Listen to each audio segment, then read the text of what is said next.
পর্বে প্রথমে দীপক ঘোষ, এবিপি আনন্দ। आप एक एक नाम बोलते जाइए भैया। हेलो हेलो, दीपक घोष। मेरा एक ही सवाल है बाबा। दीपक भाई खड़े हो जाइए, आप दिखाई पड़ने चाहिए ना, ऐसे कैसे चले। कैमरा इंस्ट्रक्शन हो जाए सर पीछे, तो ये कैमरा वाला है।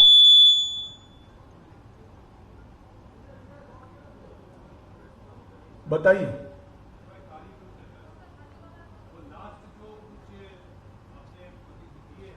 Mic mic. घोषणा की है जैसे अंतर्राष्ट्रीय स्तर पर सत्यजीत राय, रविंद्रनाथ टैगोर के नाम पे पुरस्कार चालू करेंगे और अंतर्राष्ट्रीय स्तर पर बंगाल की संस्कृति को सामने लाने के लिए हम कोशिश करेंगे। तो इसके साथ विधानसभा चुनाव का तो कोई डायरेक्ट संबंध है नहीं। अब चाहते हैं तो अभी भी कर सकता है इस चीज को। आप ये बात समझ ही नहीं रहे। मैं बनने वाली भारतीय जनता पार्टी की बंगाल सरकार ये प्रयास करेगी ये कह रहा हूं, जो दीदी ने नहीं किया है। धन्यवाद।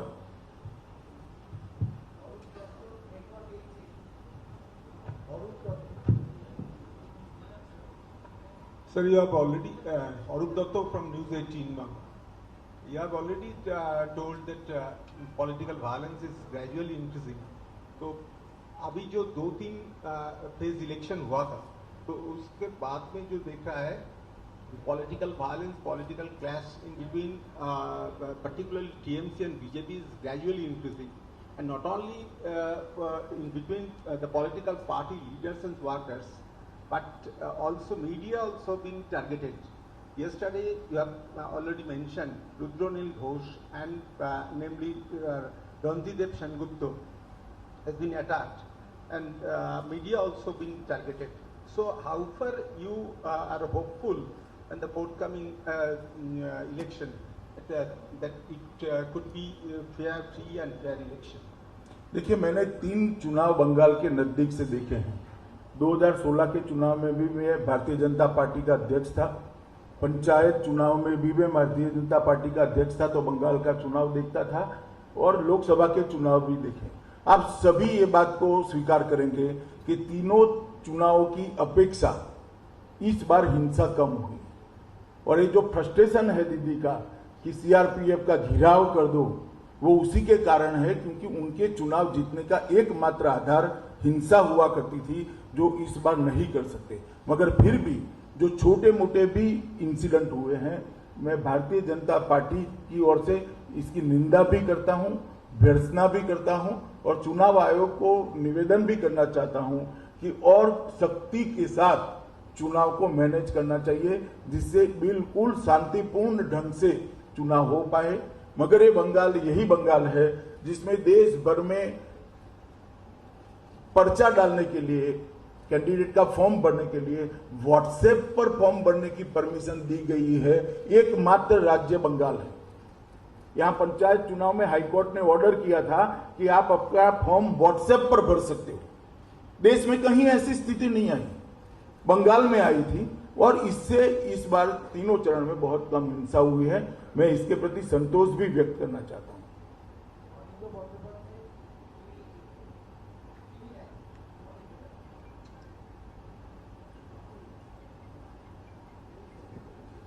सर, एक यहाँ पे जैसे पुरोहित के भाता है, वैसे ही यहाँ पे कुछ इमामों को भी भाता है। थोड़ा माइक, आपका माइक बंद कर दो, आपका माइक ऊपर करो। वैसे इमामों को भी भाता है, तो बहुत इसके क्रिटिसिज्म था भारतीय जनता पार्टी की तरफ से कि ये इमामों के भाता बंद होनी चाहिए। क्या आपके सरकार आएगी तो इमाम भाता बंद होगा? क्या कहते हैं? इमाम के लिए स्टाइपेंड्स जो है, देखिए, मैंने मेरा पॉजिटिव एजेंडा आपके सामने रखा है, मगर भारतीय जनता पार्टी किसी भी के साथ पक्षपात करने के मत की नहीं है, किसी एक धर्म विशेष के साथ करने की मत की नहीं है। जो करना है वो सबके लिए करना चाहिए, और नई सरकार बनेगी वो ही इसके बारे में निर्णय करेगी।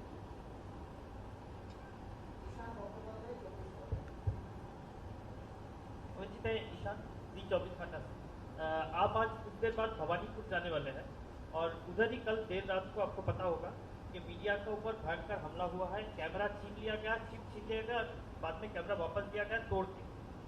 पुलिस अभी तक किसी के खिलाफ कोई एक्शन नहीं लिया। टीवी पर आइडेंटिफाई किया गया है कौन लोग हमला किए, इसके बारे में आप कुछ बोलेंगे? मैं जरूर मानता हूं कि चुनाव आयोग ने मीडिया पर के हमले को बहुत गंभीरता से लेना चाहिए, तुरंत एक्शन लेना चाहिए। भारतीय जनता पार्टी के कार्यकर्ता जो कंप्लेन रजिस्टर करने गए थे, उनका भी पुलिस स्टेशन के अंदर घिराव कर उनको पीटा गया है। ये बहुत गंभीर बात है और इस पर तुरंत कदम उठाना चाहिए। Amit Pandey ji, TV 18। Amit Pandey, news 18 India से। सर, टीएमसी लगातार ये आरोप लगाती रही है कि पैसे बांटकर भीड़ जुटाई जा रही है और इसीलिए लोग आ रहे हैं, 1000 के कूपन भी बांटे जा रहे हैं। देखिए, इस बार शायद देश के सभी चुनावों से 10 गुना कैमरे बंगाल में लगे हुए हैं। हम कहीं पर करते तो जरूर आप लोगों की नजर में कहीं ना कहीं आ जाएगा। दीदी के आरोप पर आप आधार मत रखिए, बहुत फ्रस्ट्रेटेड है तो कई प्रकार के आरोप लगा दिए। मोनिका जी, एबीपी न्यूज। अमित जी, मेरा सवाल है कि ममता बनर्जी ने बार बार आरोप लगाए हैं कि ये कहा है कि सारे मुसलमान एक साथ एक जगह वोट दें, सारे वोट एक जगह एक छत पर वोट पड़े। किस तरह से आप देखते हैं, क्योंकि जहां तुष्टीकरण तो वहीं दूसरी ओर ध्रुवीकरण की राजनीति बंगाल में पिछले कुछ महीनों में बहुत ज्यादा देखी गई है। और दूसरा, गौतम देव जो मंत्री है बंगाल की सरकार के, धमका रहे हैं, वीडियो है वोटर्स के लिए कि अगर वोट नहीं दिया पार्टी को तो पार्टी चुनाव के बाद बाहर निकाल देगी। कैसे देखते हैं इससे? देखिए, ममता दीदी को लगता है कि इन्होंने जो अपील की है माइनॉरिटी को, मुस्लिमों को, कि आप तृणमूल कांग्रेस को ही वोट दीजिए, एकजुट होकर वोट दीजिए। ममता दीदी समझती है कि अकेले मुसलमान ही इसको सुन रहे हैं।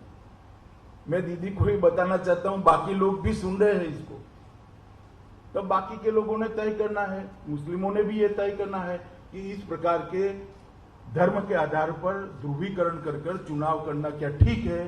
बाकी के लोगों ने भी ये सोचना है कि भाई आपसे तो मांगते ही नहीं है, तो आपको देना क्या ठीक है, ये तय करना पड़ेगा।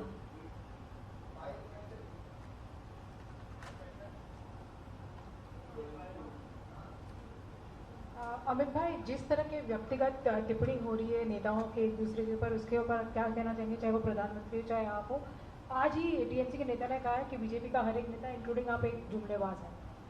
चलिए, ऐसी टिप्पणियां चुनाव में चलती रहती है, आप भी सीरियसली मत लो, मैं भी नहीं लेता।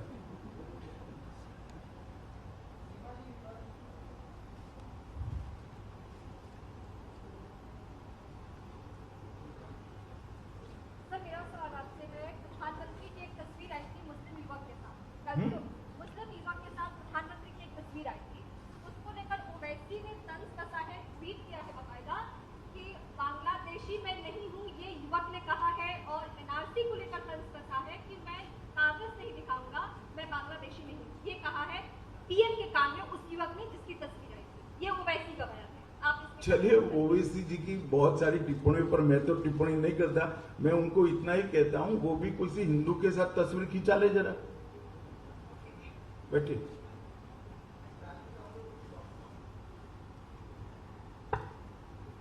नमस्कार, राजू चक्रवर्ती, वर्तमान न्यूज़पेपर। सर, मेरा 2 क्वेश्चन है। एक तो हाल ही में देखा गया है अध्यक्ष जी नड्डा जी का श्रीरामपुर चुचरा का जो रैली था वो कैंसिल हुआ। अब खुद झारग्राम, साउथ 24 परगना के रैली में पर्सनली हाजिर नहीं हुए। जोगी जी के रैली में भी लोग नहीं आ रहे हैं।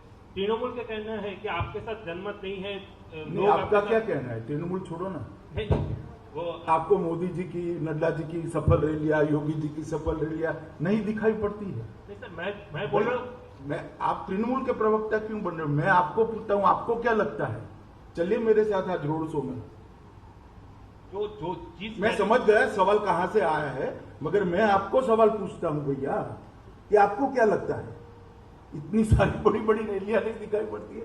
कहीं पर एकाध आयोजन में गड़बड़ होती है, धूप होती है, होता है भी। सर, मेरा दूसरा सवाल, कम से कम हमने तो, चलिए छोड़ो अभी। नहीं, बोलिए सर, बोलिए प्लीज सर। चलिए सर, मेरा सर बैठ जाइए। सर, पॉलिटिकल नहीं, दूसरा सवाल है सर, ये कोविड बढ़ते जा रहा है, कोविड के जो केसेस बढ़ते जा रहे हैं सर, पिछले साल देखा गया है लॉकडाउन या फिर जो भी नोटिफिकेशन जारी हो है आपके मंत्र से ही, यानी कि होम मिनिस्ट्री जारी कर रहा है। अभी ट्रेन बस मेट्रो पे एक ही चर्चा हो रहा है कि केंद्र सरकार क्या फुल लॉकडाउन में जाएगा, आप क्या कहेंगे? देखिए, आपने शायद अंतिम नोटिफिकेशन हमारा नहीं देखा है। इसमें हमने सारे अधिकार राज्य सरकारों को दिए हैं कि containment zone, semi containment zone और राज्य के अंदर इसके खिलाफ किस प्रकार की प्रतिबंधित कार्यवाहियां करनी, इसके सारे अधिकार फरवरी एंड से हमने राज्य सरकारों को दिए। पिनाक घोष, आनंदबाजार डिजिटल। पिछले जब इलेक्शन हुआ वेस्ट बंगाल में, देखा गया कि विरोधियों ने इलेक्शन कमीशन को बहुत सारे कंप्लेन करते हैं, लेकिन इस बार दिखा रहा है कि पहले चरण से ही शासक दल तृणमूल कांग्रेस ज्यादा कंप्लेन कर रहा है कि बीजेपी बूथ कैप्चर किया, इधर ईवीएम तोड़ा, या बीजेपी वोट देने को नहीं देते हैं, तृणमूल को ऑफिस में नहीं बैठने दे रहा है, बूथ में एजेंट नहीं बैठने देते हैं। तो क्या कहेंगे, बीजेपी या क्या शासक दल बन गया? इनके राजनीतिक सलाहकार ने 2 मई की प्रेस कॉन्फ्रेंस की पृष्ठभूमि अभी से बनाने की एडवाइस की है कि 2 मई को हार जाए तो क्या कहना। तो ये सारी चीजें रिपीट में अभी से पहले से ही बोलकर रखो तो 2 मई को काम में आए, इससे ज्यादा कुछ नहीं। अभिषेक द टीवी 9। अभिषेक,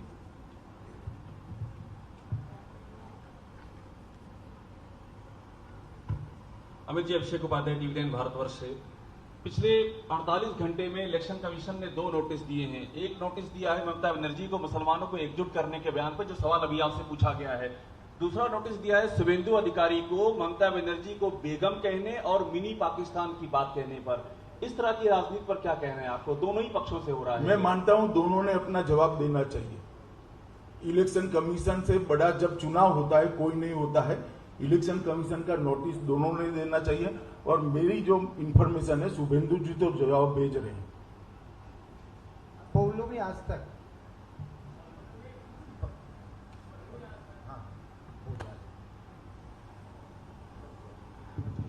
सर, मेरा सवाल ये है कि आपने कहा था कि जब मैनिफेस्टो रिलीज कर रहे थे कि सीएए जो पहली कैबिनेट मीटिंग में इम्प्लीमेंट हो जाएगा, पर आपने ये भी कहा था कि draft of rules will be done after the vaccination process. So I need clarity on that. Clarification इतना ही है कि यहाँ की सरकार ने सीए के विरोध में एक स्टैंड लिया है, एक रिजोल्यूशन करा है।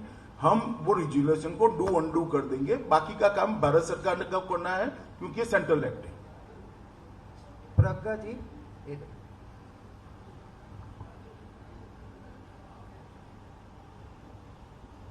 सर, आपने कहा ममता बनर्जी और शुभेंदु जी अपना जवाब इलेक्शन कमीशन को देंगे, पर ममता बनर्जी रैली में जवाब दे रही है इलेक्शन कमीशन की जगह। उन्होंने कहा है कोई फर्क नहीं पड़ता चाहे मुझे 10 नोटिस इशू हो जाए, बल्कि इलेक्शन कमीशन को नरेंद्र मोदी जी से पूछना चाहिए, वो हिंदू मुस्लिम कर रहे हैं, उनको क्यों नोटिस नहीं जाता। इलेक्शन कमीशन पे भी सस्पेंशन कास्ट कर रही है ममता। देखिए, आपके सवाल का एड्रेस गलत है। आधा सवाल इलेक्शन कमीशन को पूछना है, आधा ममता जी को पूछना है। 2 में से एक सवाल मुझे नहीं है। वसुधा जी, इकोनॉमिक टाइम्स है। अमित भाई, इसके बाद मुर्शिदाबाद और कलकत्ता के चुनाव आएंगे, जिसमें आपके ऑर्गेनाइजेशनली आप लोग इतने स्ट्रांग नहीं है, तो इन दोनों जगहों में आप गलत फहमी में हैं। स्ट्रांग ही है हमारा ऑर्गेनाइजेशन। मुर्शिदाबाद और नहीं, आपकी गलत फहमी में पहले क्लियर कर देता हूं। दोनों जगह हमारा ऑर्गेनाइजेशन अच्छा है और हम अच्छे से चुनाव लड़ेंगे। आप पूछिए। नहीं सर, मुर्शिदाबाद और कलकत्ता, ये जो कलकत्ता सिटी है और मुर्शिदाबाद है, ये दोनों ऐसे डिस्ट्रिक्ट्स हैं जहाँ पे आप लोगों के इतने बड़े गेम्स हुए नहीं थे 2019 में, और अच्छे नंबर ऑफ सीट्स हैं वहाँ पे। तो ये दोनों डिस्ट्रिक्ट्स में आपका क्या स्टार्ट? 2019 के बाद गंगा में बहुत पानी बह चुका है और बंगाल की जनता का मूड भी बहुत परिवर्तित हुआ है। 2019 में सबके मन में शंका थी कि भारतीय जनता पार्टी जीत पाएगी या नहीं जीत पाएगी। जब 18 सीट जीते तब ये शंका निर्मूल हो जो गई है। मानो हर चरण में जिस प्रकार से ये सीटें भी आती है, दक्षिण कलकत्ता की भी सीटें तीसरे चरण में आई है, उसके ट्रेंड मेरे पास है। बहुत बड़ा परिवर्तन दिखाई पड़ता है। नीरज जी, एबीपी।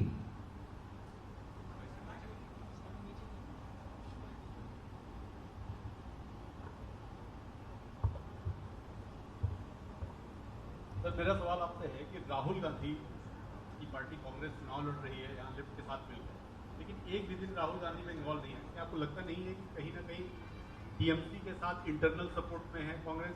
ना जी, ऐसा नहीं। वो कांग्रेस पार्टी कंफ्यूज पार्टी है। केरल में वो कम्युनिस्टों के खिलाफ लड़ रहे हैं, यहाँ कम्युनिस्टों के साथ लड़ रहे हैं। शायद आप सब सवाल पूछोगे, इसी डर से वो आए नहीं।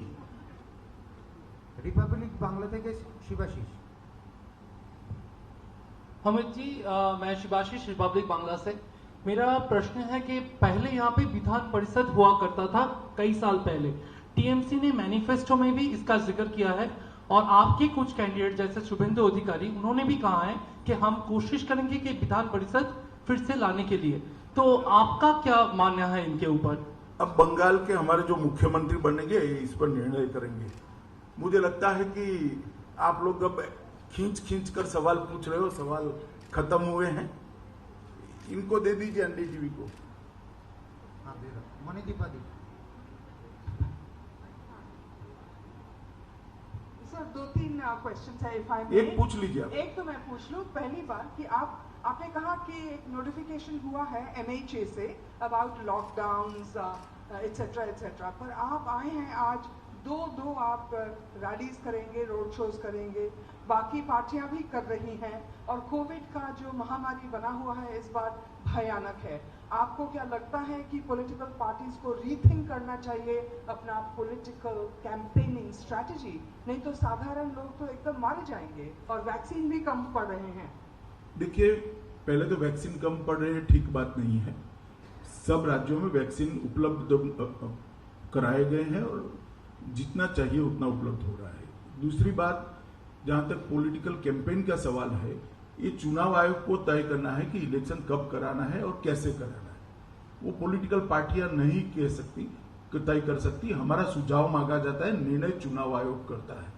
तो मैं मानता हूं संविधान में और कोई व्यवस्था, अंतरिम व्यवस्था नहीं है कि जहां पर असेंबली या पार्लियामेंट का आयुष्य खत्म होता है तो इसके बाद कोई टेम्पररी व्यवस्था का प्रोविजन नहीं है। शायद इसलिए चुनाव आयोग ने चुनाव कराना पसंद करा होगा और ये बात सही है, मगर सब लोग अपना अपना ध्यान रखकर ही चुनाव का प्रचार करते हैं और आने वाले भी अपना अपना ध्यान रखकर ही आते हैं। पूछूं ना, हो गया। लक्ष्मी जी।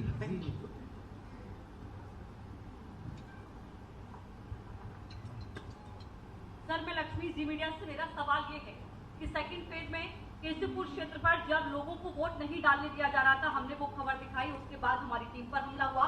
जब हावड़ा में एक टीएमसी नेता के घर पर ईवीएम मशीन मिली, वो खबर दिखाई तो हमारी टीम पर हमला हुआ। लगातार मीडिया पर हमले हो रहे हैं, इन पूरे हमलों पर आप क्या कहें? मैंने कह दिया ऑलरेडी, किसी पर हमला नहीं होना चाहिए। मीडिया पर भी नहीं होना चाहिए, पॉलिटिकल पार्टी के कार्यकर्ताओं पर भी नहीं होना चाहिए और चुनाव आयोग ने कठोर कदम उठाने चाहिए। चलिए, आप सभी का बहुत बहुत धन्यवाद।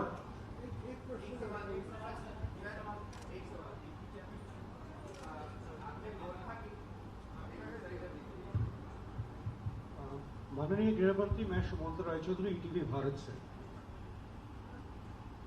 एक तो ये माना जाता है कि बंगाल के नए उद्योग की स्थापना के लिए 2 रुकावट है। एक है जमीन नीति, जिसका आंकड़े में सिंगूर में मोटर फैक्ट्री होते होते रह गया। दूसरा है एसईजेड नीति, जिसके लिए इन्फोसिस और विप्रो नहीं आए। दूसरा क्या है? एसईजेड। सो इस संदर्भ में मेरा सीधा सवाल है आपसे, अगर बीजेपी का गवर्नमेंट आए, ये जमीन नीति और एसईजेड नीति में कोई बदलाव आएगा? देखिए, हमने कहा है कि जितनी भी जमीन खाली पड़ी है इसका एक लैंड बैंक बनाएंगे और भूमि अधिग्रहण के लिए किसानों के साथ, इंडस्ट्रियलिस्टों के साथ और एडमिनिस्ट्रेशन तीनों बैठकर एक एमिकेबल सॉल्यूशन और इसका रास्ता ढूंढेंगे। संवाद से, डायलॉग से हर चीज का रास्ता निकलता है। हर राज्य ने निकाला है, जिनको नहीं करना है वो बहाने बताते हैं। धन्यवाद। चलिए, हो गए यार।